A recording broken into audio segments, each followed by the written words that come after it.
Alright everyone, it's time to talk a little bit about alt tech and why these alt tech sites really, they shouldn't be sniping at one another at all. You have a market share of mainline tech is like 99% of the internet is a few hundred companies. Since you have so much limitless potential for new companies, smaller upstart firms within alt tech to grow, because they've got novel ideas, they've got novel methodologies, and there are a lot of people being alienated by big tech. It is unhelpful, therefore, when they attack one another. Now, this is partially a response to LBRY the other day, LBRY, of course, the site. I use it. I've got about 7,600 people following me there. And what happened is that I guess some white nationalists were querying, putting material there, talking to each other, and the platform on Twitter weighed in and said, well, you know, we'd rather you not just stay on BitChute. Now, this is partially a jab at BitChute. I guess the insinuation is that it's more Nazi-friendly or something, or encourages that behavior, which it doesn't. That's not true. I realize that the people at LBRY and BitChute, I guess, grapple, trying to be like top dog of alt tech video. Dude, really, the video world is big enough for both of you to exist and grow massively. That's the whole thing.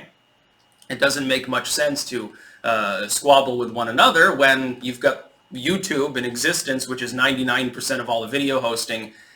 You've got other sites, like even Dailymotion probably has a bigger market share than BitChute and LBRY and all other alt tech video hosting combined. Even like PewTube, I don't know if it still exists, and Brighteon and some of these others. If you combine them all together, other than usability, probably would be smaller than just Dailymotion, and Dailymotion's nowhere near the size or scope of YouTube. That being said, when these sites are squabbling, it's like mainly unhelpful, number one. Number two, it's kind of virtue signaling, and it rubs me the wrong way. And I say this as a user of LBRY. I say this as someone who does support the site, and I'm going to keep using the site tacitly. But I have to take exception to that particular methodology. It makes it look like you're insinuating wrongfully that this other site that, by the way, I'm the biggest user on, is trying to coddle people with political views you disagree with. Now, number one, who cares if those views are being expressed on your site or any other? And I know LBRY said, they pointed out, well, we're not going to ban them, but we're just discouraging them. Why? If people feel unwelcome on a platform, they're generally not going to use it, correct? But virtue signaling, LBRY is not going to skate and get a pass from people like Jared Holt. You host me, you host other political dissidents, people who have been abused by mainline tech. You're not going to get a pass. They're not going to suddenly leave you alone and call you great and you know, write you up and how great you are on BuzzFeed simply because you grandstand once on Twitter. That's not going to happen. Then they pointed out porn, that they're looking to move the porn that's on LBRY off to, like, I guess, servers that they don't control. Why? You know, again, if it ain't broke, don't fix it. If your site is growing, if it's in the black, if it's able to function, why tinker with your methodology? That could be a MySpace moment sort of thing. Again, if it ain't broke, don't fix it. This is something mainline tech needs to learn more as well.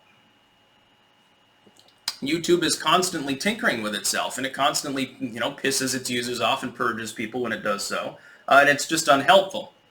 If two websites combined have less than 1% market share, there's no reason, there's no meaningful reason for these alt tech sites to have to compete, because just by existing, they're going to tend to grow, because more and more human beings, through the virtue signaling death spiral of social justice warriordom, are being kicked off of YouTube and Facebook and Instagram and things like that.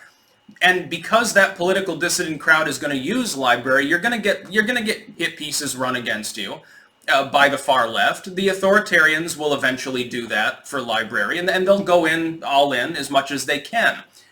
It's not going to be helpful to your cause to alienate the same groups of people who would like to actually use your site.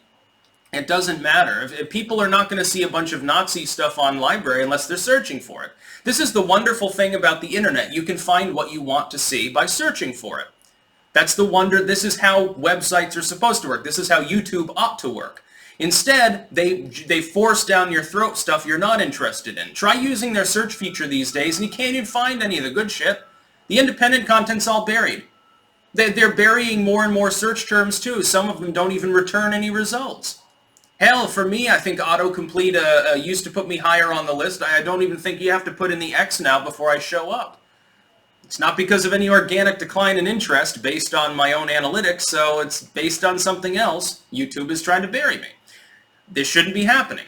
This is also, by the way, my biggest bitch about BitChute is that the search function is still primitive.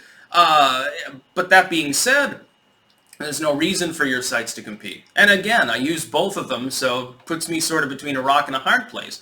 But I am going to defend BitChute on this one. BitChute does not promote Nazi ideology.